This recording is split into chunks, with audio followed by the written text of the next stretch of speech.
স্বাগত জানাচ্ছি প্রিয় শিক্ষার্থী বন্ধুদের।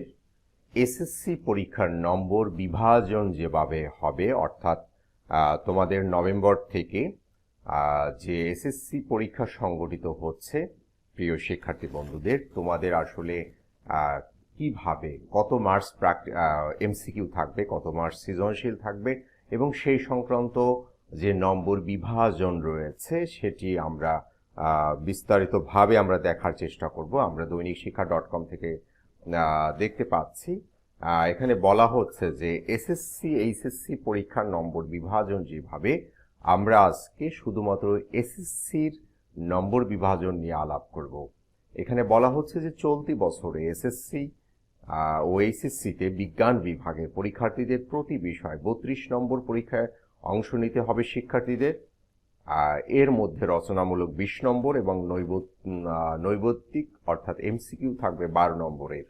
আর মানবিক ও ব্যবসা শিক্ষা বিভাগের শিক্ষার্থীদের 45 নম্বরের পরীক্ষায় অংশ নিতে হবে। এর মধ্যে 34 নম্বরের রচনামূলক পরীক্ষা ও 15 নম্বরের নৈবত্তিক পরীক্ষায় অনুষ্ঠিত হবে।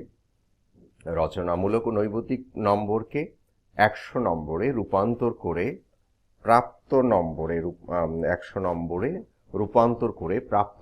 রূপান্তর করে প্রাপ্ত নম্বর নির্ধারণ করা হবে, সেটা বলা হচ্ছে। এসব তথ্য জানিয়ে রোববার 10 অক্টোবর এসএসসি এইচএসসি পরীক্ষার নম্বর বিভাজন প্রকাশ করেছেন ঢাকা বোর্ড। তো এই নম্বর বিভাজন আসলে সারা বাংলাদেশের জন্য একই নম্বর বিভাজন, শুধুমাত্র ঢাকা শিক্ষা বোর্ডের জন্য নয়, এটা সারা বাংলাদেশের জন্য একই নম্বর বিভাজন। তো আমরা এসএসসি নম্বর বিভাজন নিয়ে আর একটু বিস্তারিতভাবে দেখার চেষ্টা করছি। এখানে বলা হচ্ছে ঢাকা বোর্ডে প্রকাশিত এসএসসি পরীক্ষার নম্বর বিভাজন পর্যালোচনা করে দেখা যায় পদার্থবিজ্ঞান, রসায়ন, উচ্চতর গণিত ও জীববিজ্ঞান বিষয়ে পরীক্ষায় রচনামূলক অংশে শিক্ষার্থীদের মোট 32 নম্বরের পরীক্ষা হবে। এর মধ্যে রচনামূলক 20 নম্বর ও নৈবত্তিক 12 নম্বরের পরীক্ষা হবে। বিজ্ঞান বিভাগের বিষয়গুলোতে রচনামূলক অংশে 8টি প্রশ্ন থাকলেও যে কোনো 2টি প্রশ্নের উত্তর দিতে হবে শিক্ষার্থীদের। নম্বর 10 নম্বর করে টোটাল 20 নম্বর, অর্থাৎ 2টি 10 করে 20 নম্বর। আর নৈবত্তিক 25টি প্রশ্নের মধ্যে 12টি প্রশ্নের উত্তর দিতে হবে এবং নৈবত্তিকের নম্বর 12। এতে 31 নম্বরের এসএসসি পরীক্ষায় অংশ নিতে হবে। 31 নম্বর না, এতে 32 নম্বরের এসএসসি পরীক্ষায় অংশ নিতে হবে বিজ্ঞান বিভাগের শিক্ষার্থীদের।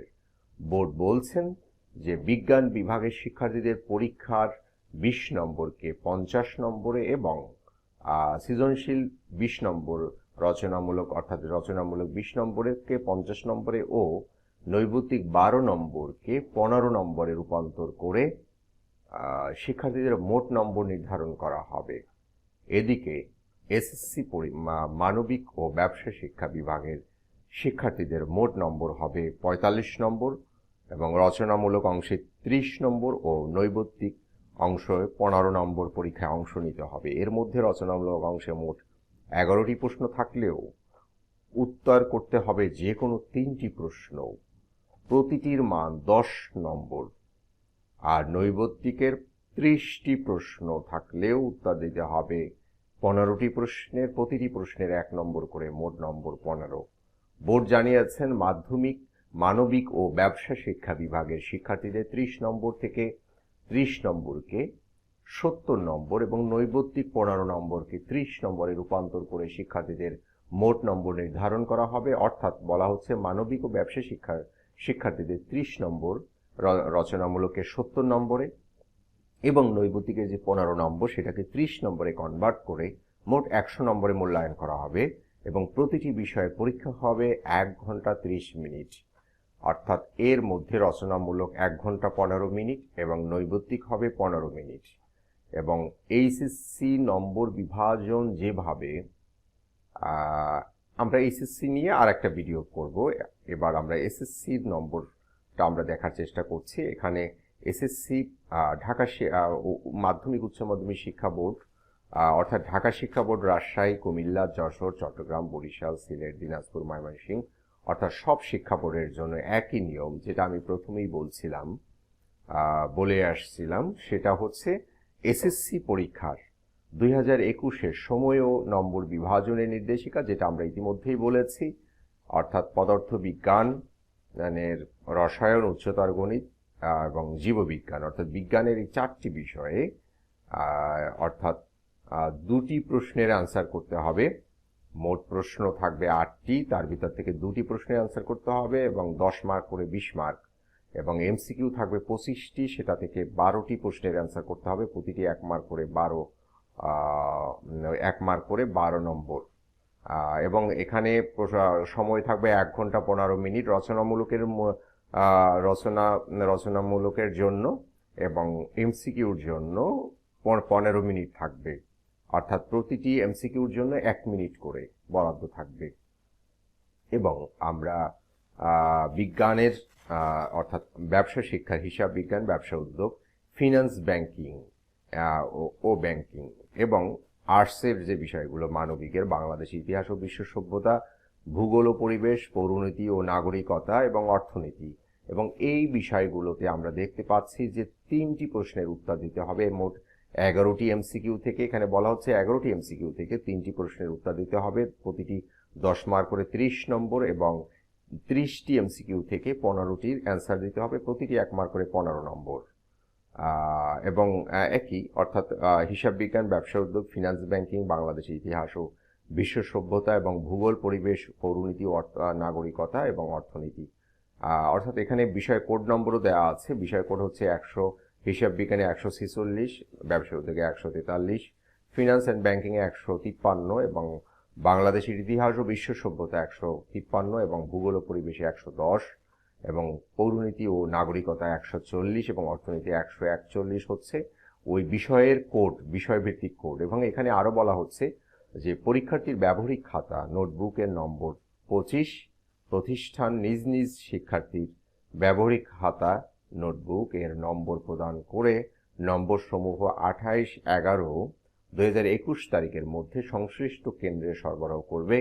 কেন্দ্র ব্যবহারিক খাতা, নোটবুকের প্রাপ্ত নম্বর সংশ্লিষ্ট বোর্ডের ওয়েবসাইটে অনলাইনে প্রেরণ করবে, এবং হার্ড কপি সংশ্লিষ্ট বোর্ডের পরীক্ষা শাখায় মাধ্যমিকে জমা দিবে। এবং এখানে বলা হচ্ছে যে বিজ্ঞান বিভাগের পরীক্ষার্থীদের সিকিউ এর 20 নম্বরকে 50 নম্বরে, এবং এমসিকিউ এর 12 নম্বরকে 25 নম্বরে। তাহলে আমরা এখানে একটা বিষয় দেখতে পাচ্ছি যে বিজ্ঞান বিভাগের রচনামূলকে 50, তাহলে 20কে 50 করা হবে হচ্ছে কনভার্ট করে, এবং এমসিকিউর 12 নম্বরকে 25 নম্বর করা হচ্ছে। তাহলে এখানে কত নম্বর হচ্ছে? 75 নম্বর, আর 25 নম্বর হচ্ছে নোটবুক থেকে। তাহলে টোটাল 100 নম্বরের হিসাব আমরা বিজ্ঞান বিভাগের শিক্ষার্থীদের জন্য পেয়ে গেলাম। এরপরে মানবিক ও ব্যবসা শিক্ষা বিভাগের শিক্ষার্থীদের জন্য 30 নম্বর, তাদের যে রচনামূলকে 30 নম্বরকে এখানে 70 নম্বর করা হবে, এবং এমসিকিউর 15 নম্বরকে 30 নম্বর করা হবে, অর্থাৎ 70 আর 30কে মোট 100 নম্বর, অর্থাৎ 30 নম্বর এবং 15 নম্বরকে কনভার্ট করে টোটাল 100 নম্বর করে রেজাল্ট প্রণয়ন করা হবে। বলা হচ্ছে যে রূপান্তর করে সংশ্লিষ্ট বিষয়সমূহের প্রাপ্ত নম্বর নির্ধারণ করা হবে। এবং এখানে আমরা আন্তঃশিক্ষা বোর্ড, পরীক্ষা নিয়ন্ত্রক উপকমিটি ও পরীক্ষা নিয়ন্ত্রক মাধ্যমিক ও উচ্চ মাধ্যমিক শিক্ষা বোর্ড ঢাকা, অর্থাৎ আমরা স্বাক্ষরিত এই বিজ্ঞপ্তিটি আমরা দেখতে পেলাম। তাহলে আমরা এসএসসির বিষয়ে নম্বর বিভাজন নিয়ে বিস্তারিতভাবে আমরা দেখার চেষ্টা করছি। এবং প্রিয় শিক্ষার্থী বন্ধুরা, তোমরা আমাদের ইউটিউব চ্যানেলটি সাবস্ক্রাইব করো, যাতে তোমরা ভবিষ্যতে এসএসসি, এইচএসসির এবং ইউনিভার্সিটি অ্যাডমিশন এবং একাডেমিক লেকচার বিষয়ে সর্বশেষ তথ্য পেতে পারো আমাদের এই চ্যানেল থেকে। আজকে এ পর্যন্তই। প্রিয় শিক্ষার্থী বন্ধুরা, তোমরা সবাই ভালো থাকো, সুস্থ থাকো। আল্লাহ হাফেজ।